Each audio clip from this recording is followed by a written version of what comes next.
temática que eu vou levantar aqui, tá certo? Uma temática que resultou da minha pesquisa de mestrado.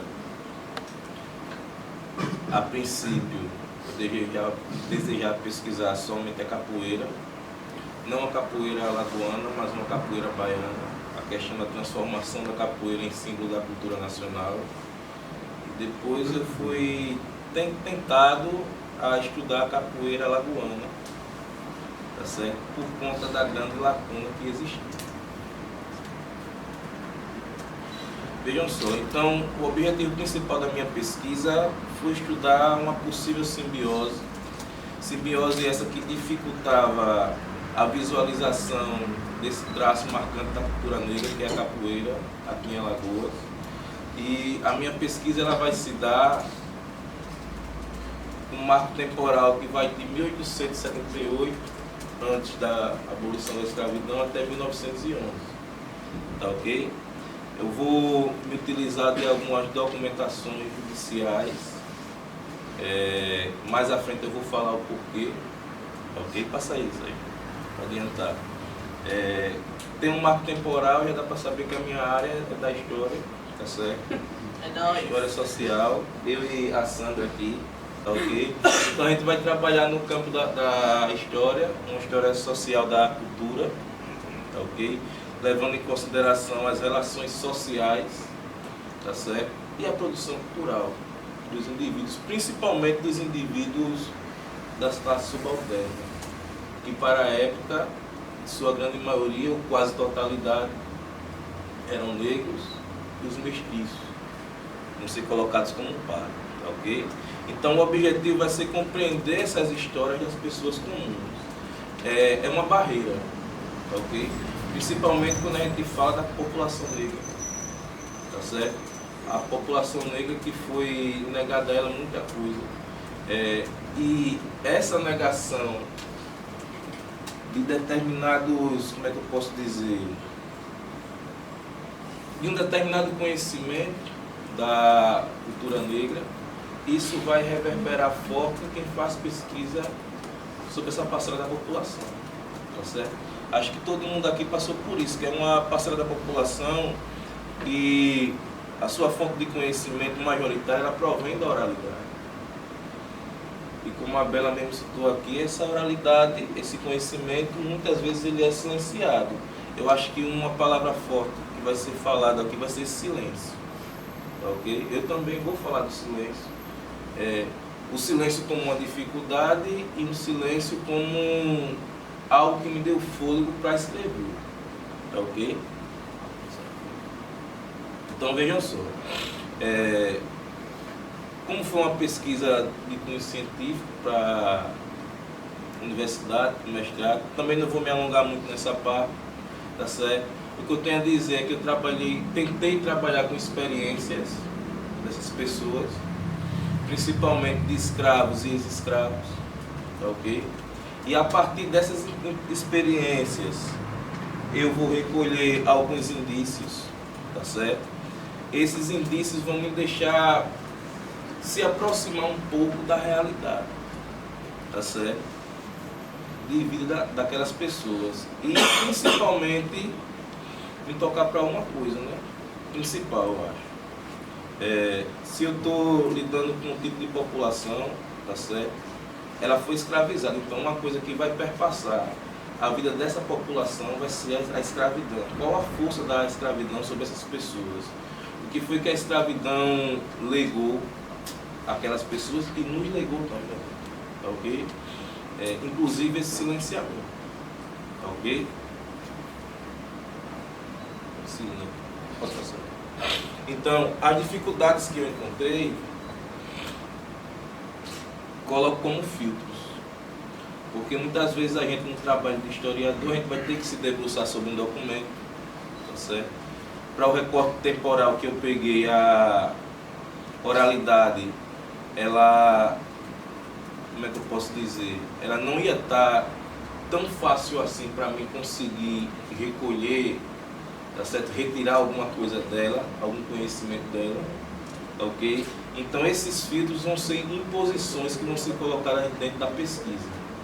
A principal imposição Aqui eu, como é que eu posso dizer, encontrei logo de cara, ao fazer a pesquisa, a dos próprios capoeiristas. Eu praticava capoeira, pratico agora só na teoria, né? Mas continuo lá com a cabecinha na capoeira. E os capoeiristas de aqui de Alagoas, inclusive o próprio Denis, que tem um artigo ali no livro, né? Esse Cabeça Preta, eu sempre conversei com ele, eu digo, e a capoeira aqui, como foi que surgiu? Aí, é uma memória, a memória mais antiga da capoeira, porque aqui existiu o Quilombo dos Palmares e existia capoeira.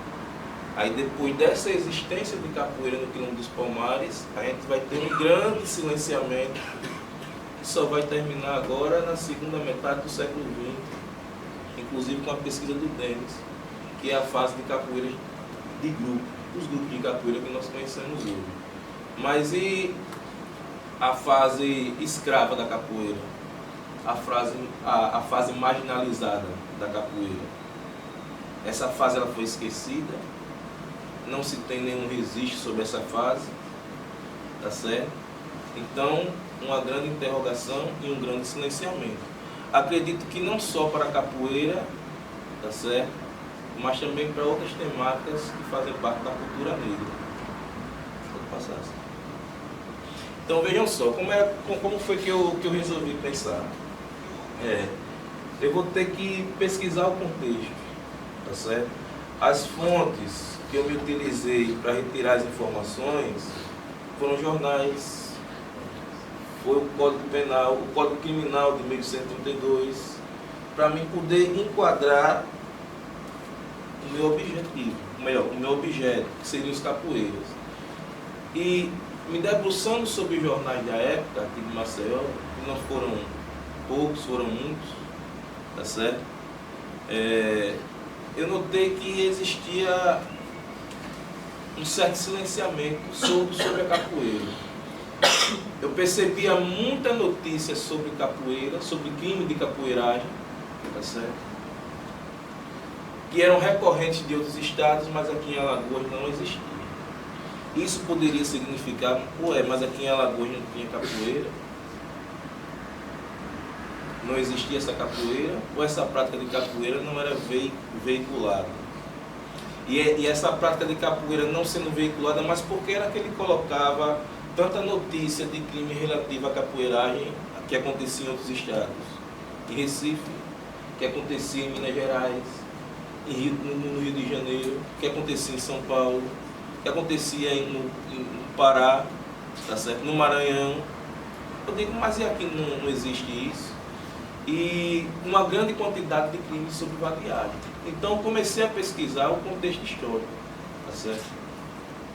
Pesquisar o aumento da mobilidade negra aqui dentro, não só escrava, mas negra no geral, questão dos libertos contra os escravizados, para eu tentar compreender esse contexto, tá certo? Dentro da cidade de Maceió, a princípio. Como um recorte espacial, na minha pesquisa eu peguei informações da zona da Mata Norte, tá certo? Até Maceió. E algumas poucas informações da região sul do estado de Alagoas, Penedo. Ok? Então, veja só, essa mobilidade urbana ela tende a aumentar no final do século XIX, principalmente a partir de 1850, com o fim do tráfico de escravos, tá ok? Então, você vai ver uma acentuada queda no número de escravos, no número de cativos, o aumento de uma população livre, tá certo? Essa mobilidade urbana, ela vai crescer com as práticas abolicionistas que vão acontecer. No meu trabalho eu vou citar dois tipos de abolicionismo, tá certo? Um abolicionismo mais aristocrático, ligado às sociedades abolicionistas, a Sociedade Libertadora Alagoana, a principal delas. É um abolicionismo branco, tá certo? Um abolicionismo que queria que fosse, que a escravidão acabasse dentro da legalidade, tá certo? Na verdade, uma tentativa de manter a ordem, ao meu ver. Se tinha um medo durante o século XIX, que era um medo que se acontecesse uma revolta de escravos, como aconteceu no Haiti, a revolta de Santo Domingo, então se tinha esse medo, ok? E correndo por fora, não muito noticiado, e quando noticiado, criticado pelos jornais da época, um abolicionismo mais popular, ok? Então, esse aumento da mobilidade urbana vai deixar claro isso, vai deixar claro a sociabilidade escrava, tá certo? Que era uma luta para conseguir a sua liberdade, vai ser colocado também. Alguns por meio da violência, né? A fuga mesmo. Tem um caso interessante que eu cito na dissertação, é o caso da fuga de escravos de um engenho que se situava aqui em Marechal Deodoro. Os escravos chegaram aqui no centro de Maceió acorrentados, o que, como é que eu posso dizer, atiçou a população, tá certo? Depois os escravos foram recolhidos, tá ok? Mas a população ficou ali, tanto por parte dos abolicionistas, tá ok? Quanto por parte dos libertos também aqui dentro de Maceió, tá ok? Então essa sociabilidade escrava, ela vai ser uma temática que vai facilitar essa mobilidade e que vai dar voz à população. Por exemplo, eu sou um escravo, tenho meu senhor, eu consigo barganhar com meu senhor alguns horários para eu ganhar um dinheiro extra. Esse dinheiro extra que eu ganhar, eu vou me utilizar para tentar comprar minha alforria. Ok? Existe escravo que conseguiu uma grande quantidade de dinheiro, não conseguiu comprar sua alforria, aí ele ia recorrer ao abolicionismo aristocrático da sociedade libertadora. Ok? E a sociedade libertadora iria entrar com uma quantia, mas até na própria documentação dessa sociedade libertadora alagoana, que está lá no Instituto Histórico e Geográfico, está aberta a pesquisa, você vai ver que é recorrente o silenciamento dessa participação dos escravos, ok? Inclusive por meio dessa barganha, ok? Vamos lá. Os impedimentos legais a esse tipo de sociabilidade é uma tentativa de ir contra esse aumento da mobilidade negra, escrava e negra, porque depois da abolição isso vai ser uma problemática. A Sandra pegou mais esse recorte do que eu, tá certo? Embora o meu período de estudo ele seja marcado por passar pela escravidão, outra coisa que foi bem difícil também, porque a maioria dos estudos sobre escravidão ele para em 88, né? Acho que é um marco que morreu ali, né? Morreu ali. E a dificuldade é você trabalhar como é que se deu essa transição. Ok? Não foi uma coisa fácil, foi uma coisa extremamente complexa para você entender. Ok? Passa isso aí. Principalmente por conta dessa questão do trabalho livre e trabalho escravo. Volta aí um pouquinho do que eu falar. Esse impedimento legal, as leis que existiam, o aumento da população negra livre, tá certo? Essa população ela vai ter que ser controlada de alguma forma, tá certo? E esse controle dentro das cidades ele vai se dar mais por conta dos códigos de postura municipal, que também vai dificultar essa sociabilidade e essa mobilidade escrava. Aí eu trouxe o texto de um código de postura municipal daqui de Maceió, tá certo? Vejam só. É proibido comprar objetos de qualquer natureza ou valor a escravos, criados e filhos de família, sem autorização escrita de seus senhores, amos, pais ou tutores, bem como pessoas suspeitas. Era uma tentativa de retirar essa sociabilidade da população negra. Ela não iria conseguir. Olhe que era um tipo de, como diz o José João Reis, era um tipo de, como é que eu posso dizer, de resistência que vai ser mediada pelo diálogo, pela negociação. Não era uma resistência conflituosa, tá ok? Não era um conflito, não era uma sublevação de escravos. Era uma busca de você tentar a sua liberdade da forma legal. Eu vou comprar minha alforria, eu vou indenizar o cara que era meu senhor. Tá ok? Então, esses impedimentos legais, eles vão tratar de dificultar essa mobilidade urbana e essa sociabilidade escrava. Passar. A outra parte que eu pego para fazer esse contexto da população negra antes de tratar da vadiagem da capoeira, vai ser essa transição do trabalho escravo para o trabalho livre. A preocupação da classe senhorial, tá certo? Com medo de uma sublevação de escravos. E, diferentemente do que aconteceu no sudeste do país e no sul do país, aqui na região nordeste vai ter que ser utilizado o trabalhador escravo, o trabalhador cativo. Ou melhor, o antigo escravo, que estava se tornando livre, ele vai ter que ser utilizado. Vai existir imigrantes aqui? Vai, tá certo? Mas não da mesma forma como existiu no sul e sudeste do Brasil. Faça isso. Vejam só. Aí eu levantar essa questão do trabalho, posso dizer, do trabalhador do pós-abolição aqui, eu vou abrir também para uma pesquisa em cima do censo de 1872. Como meu tempo está terminando, tá certo? Eu vou adiantar logo para a parte boa. Pula aí. Que é muita coisa para se falar. Pode pular. Pode pular. Isso aí eu vou falar. Pode pular. Vai logo para a parte que tem capoeira, assim. Isso. Essa parte aí. Os crimes que vão acontecer, que vai ser noticiado no jornal, que vai representar essa população negra, tá certo? Vão ser casos que vão estar diretamente ligados à vadiagem. Todos aqueles lá que ele pulou ali, eu venho caracterizando a vadiagem, tá certo? Ser vadio, no geral, resumindo, era você não ter um emprego certo, era você não ter uma residência certa, tá certo? Você não ter uma forma de vida condizente com a época, tá certo? Esse crime de vadiagem ia recair sobre a população negra, sobre a população mestiça, recém-liberta, tá ok? Então, a vadiagem, ao meu ver, tá certo? E de acordo com os documentos que eu levantei, ela vai acabar silenciando o que existia de capoeira. Até porque não era uma caracterização objetiva, por mais que a lei tentasse ser objetiva, tá certo? O crime de vadiagem, ele enquadrava vários outros crimes.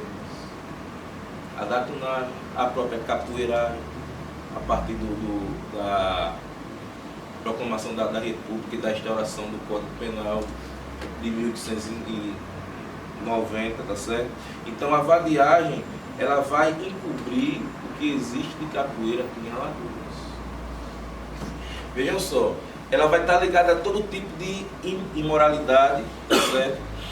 Ela vai ganhar destaque também no Código Penal de 1890, vai ser colocada no Código Penal juntamente com a capoeira, tá certo? Está aí a tipificação. Artigo 402, isso aí é mais sobre a capoeira, mas antes desse artigo 402, no artigo 399, a vadiagem ela vai ser tratada, ou seja, vão ser colocadas dentro da mesma discussão, dentro do mesmo capítulo, dentro do Código Penal. Então vai ser algo que aproxima mais a vadiagem com a capoeiragem. Um dos indícios para a simbiose. Pode passar. Pronto. Outro indício forte, a discussão sobre um projeto de lei no Congresso Nacional. Na cidade do Rio de Janeiro, a capoeiragem, os casos de capoeiragem, eles eram mais ativos nessas cidades, tanto no Rio de Janeiro quanto no Recife, menos em Salvador, inclusive, do que até no Rio de Janeiro. Tinha a questão do desenvolvimento dos capoeiras dentro da política do segundo reinado, tá certo? Com maltas ou grupos de capoeiras que defendiam tanto o Partido Liberal quanto o Partido Conservador, tá certo? A utilização desses capoeiristas na briga política, o terror da cidade do Rio de Janeiro, alguns capoeiristas, muitos capoeiristas daqui, que eram levados para lá quando eram escravizados, ok? Então, vai ter essa discussão, tá certo? Posterior, ou melhor, anterior à criação do artigo 402, que vai criminalizar a capoeira. Algo que durante o Império não existia. A capoeira vai ser criminalizada durante a República, a partir de 1890. Tá certo? Então vai ter essa discussão entre senadores. Tá certo? Vai ter um senador, o senhor Oliveira Ribeiro, que vai dizer até colocar a capoeira como um exercício de ginástica. Tá certo? Outros dizendo que não é porque o cara é um capoeirista que o cara vai ser um ladrão, vai ser um delinquente, vai ser um fora da lei. Tá ok? Então, a partir dessa discussão, já que no Rio de Janeiro ia ser uma lei para todo o Brasil, tá ok? Uma lei que ia ser passada pelo Congresso Nacional, que foi aprovada, no caso o Código Penal, tá certo? Então, isso aí ia revelar, ia reforçar ainda mais essa questão da possibilidade de uma simbiose entre a capoeira e a vadiagem. No caso, a vadiagem seria aquela categoria que ia abarcar várias outras. Apesar da lei ter essa intencionalidade de ser objetiva. Dá uma passadinha. Então aí, eu trouxe esse recorte de jornal para vocês perceberem. Isso aqui foi de um jornal, esse jornal é daqui de Alagoas, o outro, tá certo? Olha só como o articulista coloca. O ônus da sociedade só pesa sobre as classes que trabalham e que produzem, que são as que contribuem com parte de seu trabalho, reduzindo o dinheiro para as despesas do Estado. A classe vadia, que consta de capoeiras, ladrões, valentões, faquistas, amotinadores, sedutores das filhas honestas, para essa classe privilegiada não há correção sem ônus algum. Então, o próprio articulista relatando sobre a, como é que eu posso dizer, sobre a vida social aqui, o cotidiano dentro da cidade de Maceió, ele vai estar colocando isso, tá ok? E dentro do grande grupo dos vadios, que se enquadravam dentro desse grupo de vadios, de mendigos, de pobres, de meninos peraltas, tá certo? De pessoas que participavam de fogueiros como quilombo, que também vai ser considerado um ato de vadiagem, tá ok? Esse tipo de divertimento da população pobre, negra, tá certo? Das pessoas que brincavam intrudo aqui durante o carnaval, todos eles vão ser considerados vadios, tá certo? E eu vou pegar algumas notas referentes a capoeiragem que vão acontecer nos divertimentos de carnaval, tá certo? Nos casos de gatunagem, nos pequenos furtos que vão acontecer aqui dentro de Maceió, ok? Então, um resumo do que eu recolhi, tá certo? Nos jornais, que vão ser a fonte que vão dar voz às experiências humanas que eu havia falado no início, tá certo? E eu vou tentar espelhar essas experiências humanas com o que existia dentro da legislação vigente na época, tá certo? Então tá aí, o termo capoeira era dito de forma diferente, ele vai aparecer dessa forma no jornal, como cesto de árvore, como mato rasteiro e como uma prática criminal, que era o que eu procurava, tá certo? As notas sobre prática de capoeiragem em outra província vão aparecer em excesso, mas em Alagoas nem tanto, tá certo? Providências expedidas no ano de 1834 a respeito de pretos e capoeiras que encontrados com armas ou em outras desordens. Vai ser levantado pelo professor Danilo, tá certo? A prática de capoeira ligada ao divertimento do intrudo no município do Pilar, ou seja, uma prática carnavalesca. A capoeira que apresentam contornos que lidam com a vadiagem, por meio desse cidadão aí, o Lúcio Soteriano, um cidadão que foi inclusive para a Guerra do Paraguai e voltou meio louco, como é que posso dizer, e era um personagem daqui do centro de Maceió, um mendigo, um vadio, e também capoeirista. E a ausência de informações mais fundamentadas sobre a capoeiragem e vadiagem nos mapas criminais e relatório do presidente da província, que também vai ser citado pelo Ulisses Rafael, não na sua tese de doutorado, que é o Xangô Rezado Baixo, tá certo? Mas em outro artigo que ele vai fazer, tá ok? Queria concluir e deixar para o debate a presença de mulheres na capoeira. Também vai ser ressaltada aqui. Maria Posse Obrigado. No debate a gente continua aí.